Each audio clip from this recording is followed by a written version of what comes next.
Boa tarde, pessoal. Espero que todos estejam bem, né? Todos nós, professores, estamos com muita saudade de vocês. Quero parabenizá-los hoje pelo dia do estudante, né? Parabenizar não só hoje, mas essa semana aí, né? Que a gente vai comemorar aí o dia do estudante. Então todos estejam, né? Todos vocês estejam abraçados e parabenizados por essa semana do estudante, tá? Como nossa primeira aula desse semestre, nós iremos trabalhar a lei dos gases, tá? Eu vou colocar essa aula tanto no Classroom quanto no grupo de vocês, e em seguida virá uma atividade de pesquisa, tá? E daí eu quero que vocês se atentem.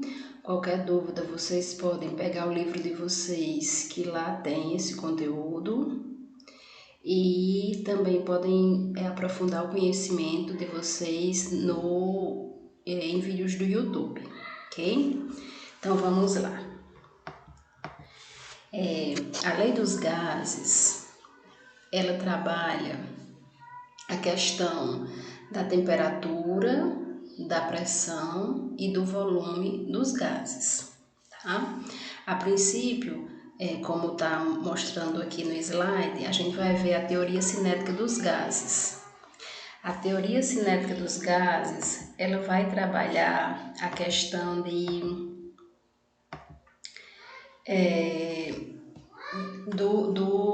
equilíbrio aí entre as moléculas, as partículas de gases, né, que são apresentadas na tabela periódica, conteúdo que vocês estudaram no primeiro ano. Então, essa teoria cinética dos gases, ela vai trabalhar a questão da movimentação dos gases. Essa movimentação dos gases, nós vamos vê-la no sentido de espaço, no sentido de temperatura, tá? E no sentido de pressão, ok? Então, como diz no slide aí, a teoria cinética dos gases, a gente trabalha as moléculas de um gás em movimento contínuo, em contínuo movimento, e separadas por grandes espaços vazios. O movimento das moléculas ocorre ao acaso e em todas as direções e sentidos, tá? É por isso que, quando vamos imaginar uma água fervendo, tá? Vocês observam, né, a temperatura alta aí, a água, ela borbulha naquele espaço, tá?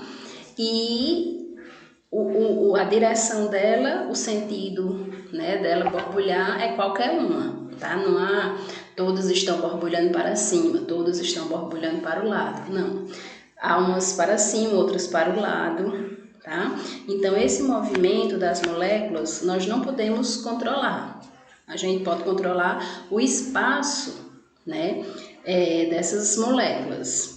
Como vocês observam na figura, aqui tem um espaço fechado. Então, quando a gente tem um espaço fechado, quando a gente deposita esse gás, esse movimento dessas moléculas dentro de um recipiente fechado, a gente está controlando o espaço. Mas a questão do sentido de onde elas vão se movimentar, a gente não consegue ter esse controle.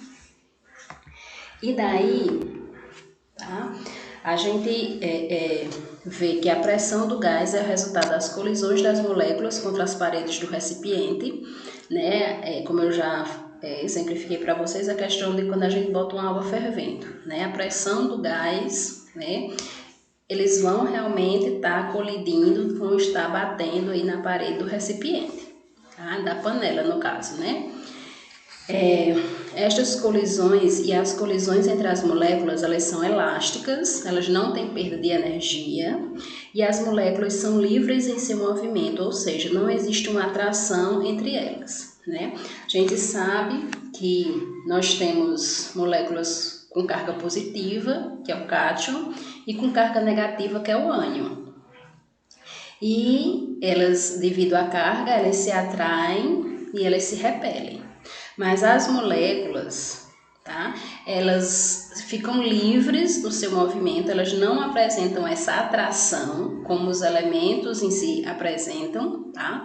E elas vão estar colidindo com as paredes do recipiente em que elas estão.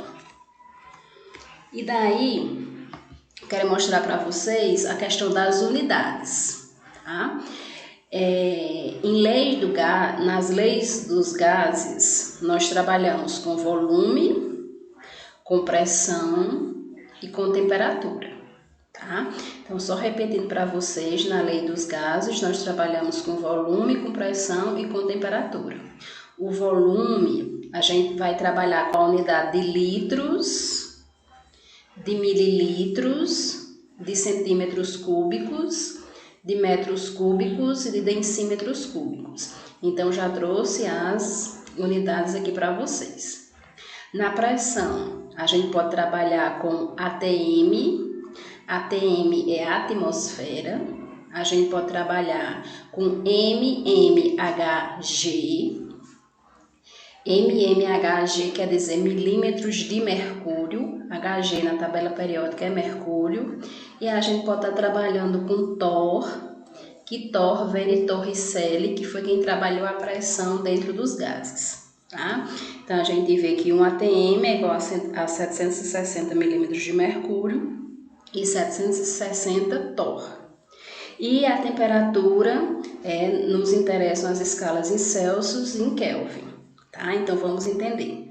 A temperatura, geralmente, ela vem em graus Celsius, tá? O que é que a gente vai fazer? A gente vai pegar essa temperatura que vem em graus Celsius e vai somar com 273. Então, se eu tenho 20 graus Celsius, então eu vou pegar 20 mais 273, que vai me dar uma temperatura de 293. Essa é a temperatura que eu vou colocar na minha equação dos gases, que a gente vai ver aí no próximo slide, ok? Então, eu vou trabalhar com essas unidades, com essas variáveis, volume, pressão e temperatura. Eu vou trabalhar com essas unidades. E daí nós vamos para a equação geral dos gases. Essa equação geral dos gases, pessoal, vocês têm que aprender, tá? Ela vai trabalhar a questão da pressão, da temperatura e do volume inicial e final. Lembrando que vocês estão vendo aí P1 vezes V1 sobre T1. Então, tudo que for 1 é inicial, são os primeiros valores que nós temos. E vai ser igual a P2 vezes V2 sobre T2, que é a temperatura, o volume e a pressão final. Então, tudo que vier depois, vai ser final. Então, nós temos inicial, final, como vocês aprenderam em física, tá? Então, essa é a equação geral dos gases. P1, V1 sobre T1, que é igual a P2, V2 sobre T2. No problema, quando vocês pegarem um problema de gases, aí vai ter esses valores e um deles não vai ter, que é para vocês procurarem, tá? Aí vocês substituem os valores por onde as letras estão e daí só desenrolar a matemática aí. Lembrando que o T eu não posso colocar do jeito que eu vejo lá no problema, não. O T, para colocar aqui, eu tenho que somar com 273. Lembra o exemplo? Se eu tenho T1 igual a 20, então 20 mais 273, eu vou colocar aqui 293. E daí, quando a gente trabalha gases, nós temos 3 tipos de transformação. Transformação isotérmica, transformação isobárica e transformação isovolumétrica ou isocórica, tá? Primeiro eu quero apresentar para vocês a questão de o que é iso. O prefixo iso quer dizer igual. Então, quando eu tenho uma transformação isotérmica, quer dizer que as térmica vem de temperatura, então isso quer dizer que as temperaturas são iguais, tá? E daí, quando nós temos as temperaturas iguais, que é quando tem aqui a transformação isotérmica, ocorre a temperatura constante. Constante quer dizer igual, tá? E ela é inversamente proporcional ao volume e à pressão. Quando ela é inversamente proporcional, a gente trabalha dividindo, tá? Então, nós temos aqui a temperatura, tá? Temperaturas iguais, mas o volume e a pressão, eles são diferentes. E para a gente trabalhar uma transformação isotérmica, a gente trabalha esta fórmula que vocês têm aqui embaixo. P1V1 igual a P2 vezes V2.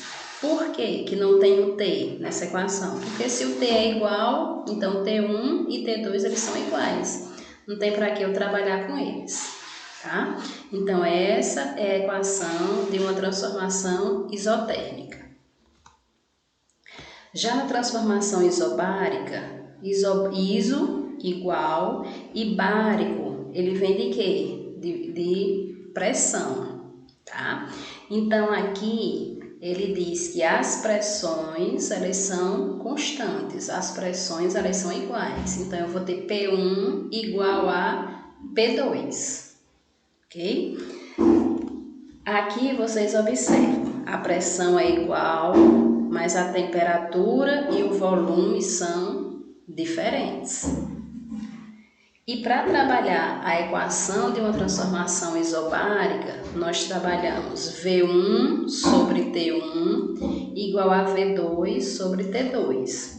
Por que é que não tem o P? Porque o P, que é a pressão, elas são iguais. P1 é igual a P2, não trabalho com eles.